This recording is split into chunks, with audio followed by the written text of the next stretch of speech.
কিন্তু দুঃখজনক হচ্ছে মুসলমানদের নেতৃত্ব যারা দিচ্ছে সেই ওআইসি কোথায়, আরব লীগ কোথায়, সারা বিশ্বের মুসলমান নেতৃবৃন্দ আজকে কোথায়? যাদেরকে আল্লাহ ধন দিয়েছে, সম্পদ দিয়েছে, মাটির নিচে প্রচুর সম্পদের মালিক নিয়ে যারা বিলাসী জীবন যাপন করছো, তোমরা কোথায়?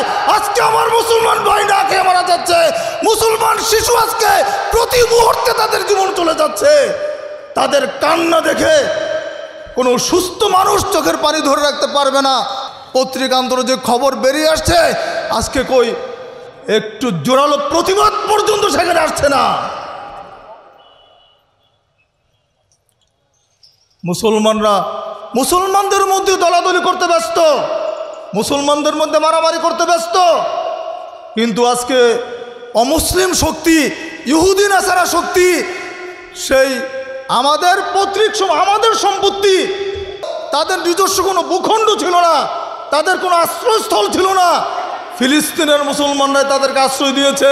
ওই বিশ্বাসঘাতক গোষ্ঠী যারা তাদেরকে আশ্রয় দিয়েছে তাদেরকে বাড়ি ছাড়া করেছে। ইসরায়েল রাষ্ট্র প্রতিষ্ঠিত হয়েছে ঠিকই, কিন্তু আজ পর্যন্ত ফিলিস্তিন কোনো স্বাধীন রাষ্ট্র হিসেবে প্রতিষ্ঠা লাভ করতে পারে নাই।